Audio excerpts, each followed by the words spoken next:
एक बार की बात है। पुराने जापान के सबसे बड़े और प्रसिद्ध बौद्ध मठ में एक जवान बौद्ध भिक्षु रहता था, जो कि उस समय के सबसे विख्यात और सम्मानित जैन मास्टर का शिष्य था। वह बौद्ध मठ में जैन मास्टर की सेवा करता और उनसे जैन की शिक्षाएं लेता व उनका अभ्यास करता। वह नौजवान बौद्ध भिक्षु बहुत ही होशियार, मेहनती और अपने कार्यों के प्रति ईमानदार था।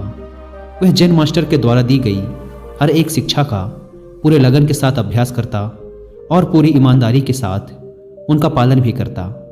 वह कभी भी अपने गुरु को शिकायत का कोई अवसर नहीं देता था। इसीलिए जैन मास्टर भी उससे बहुत खुश और संतुष्ट थे।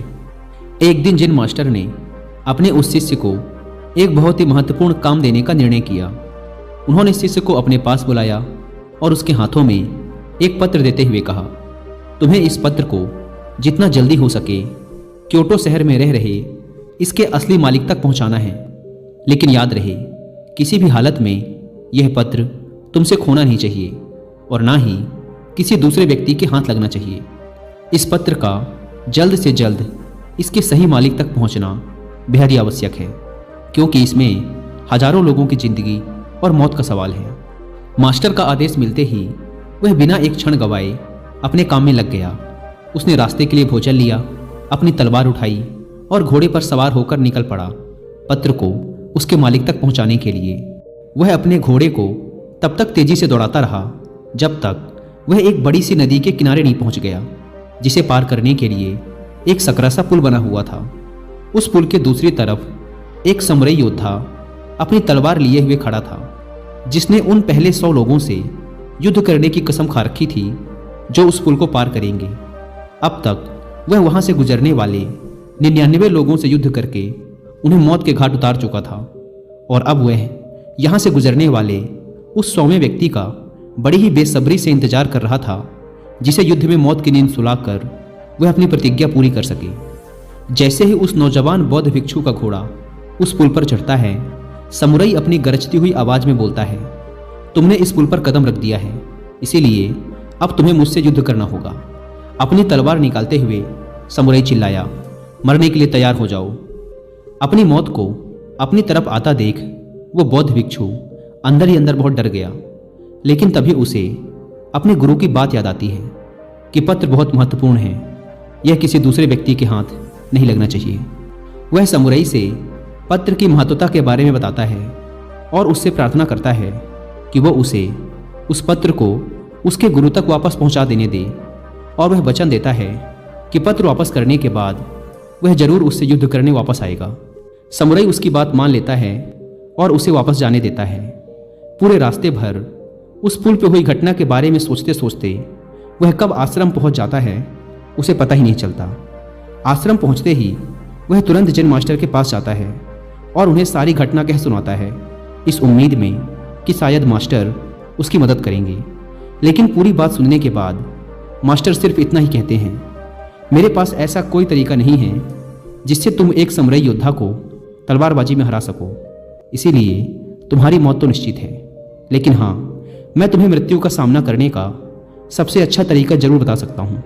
जब तुम उस पुल पर पहुँचो तो अपनी तलवार को अपने सर के ऊपर उठाना और अपनी आंख बंद कर लेना और पूरी शांति के साथ खड़े होकर इंतजार करना। जब तुम्हें महसूस हो कि कुछ ठंडी चीज तुम्हारी खोपड़ी को छू रही है तो यही तुम्हारी मृत्यु होगी। इसके बाद वह नौजवान बौद्ध भिक्षु दोबारा अपने सफर पर निकल पड़ता है। इस बार वह अपनी मौत का सामना करने के लिए पूरी तरह से तैयार था। इस बार ना तो उसके अंदर कोई घबराहट थी और ना ही किसी प्रकार का डर। जब वह उस पुल पर पहुंचता है जहां समुराई उसका इंतजार कर रहा था, तो वह ठीक वैसा ही करता है जैसा मास्टर ने उससे कहा था। वह अपने दोनों हाथों से तलवार को सिर के ऊपर उठाता है और आंख बंद करके मौत के ठंडे स्पर्श का इंतजार करने लगता है। जब समुराई उस नौजवान बौद्ध भिक्षु को ऐसी अवस्था में देखता है तो वह समझ जाता है कि जरूर यह भिक्षु किसी सच्चे महान गुरु से मिलकर आया है, क्योंकि उसने आज से पहले आंख बंद किए हुए तलवारबाजी की ऐसी मुद्रा और लड़ाई से पहले चेहरे पर इतनी शांति कभी नहीं देखी थी। उसने ध्यान से देखा, भिक्षु के चेहरे पर ना तो मौत का डर था और ना ही किसी प्रकार की कोई घबराहट। उसने अपनी तलवार नीचे रख दी और अपने घुटनों पर बैठकर हाथ जोड़कर कहने लगा, हे महान गुरु, मुझे मेरे इस मूर्खतापूर्ण दुस्साहस के लिए माफ करें और अपना शिष्य बनाएं, ताकि मैं आपसे अद्भुत तलवारबाजी की कलाएं सीख सकूं। दोस्तों, वो बौद्ध भिक्षु हम हैं और वो समुराई हमारे जीवन की सबसे विकट समस्याएं।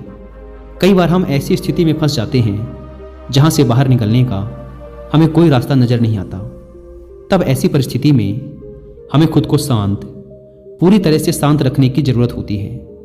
सोचिए, अगर उस जवान भिक्षु ने समुराई के सामने अपने प्राणों की भीख मांगी होती या उसके सामने रोया गिड़गिड़ाया होता, तो बहुत बड़ी संभावना थी कि समुराई उस पर हंसता और अगले कुछ ही पलों में उसे टुकड़ों में काट देता। या फिर अगर उस भिक्षु ने डर कर, घबराहट और जल्दबाजी में समुराई पर हमला कर दिया होता, तब भी उसका यही परिणाम होता। लेकिन उस नौजवान शिष्य ने इतनी शांति और स्थिरता के साथ उस समुराई का सामना किया और इतने उच्च कोटि के जिन का परिचय दिया कि उस समय वो उस समुराई से भी बेहतर हो गया और परिणाम स्वरूप समुराई उसके सामने झुक गया, क्योंकि एक समुराई होने की वजह से उसने तुरंत यह महसूस कर लिया कि उसका सामना उससे भी अधिक जिन का अभ्यास करने वाले व्यक्ति से हो गया है। तो चाहे परिस्थितियां कितनी भी खराब क्यों ना हो, कितना भी मुश्किल लगे उनका सामना करना, इस नौजवान भिक्षु की कहानी को याद रखना।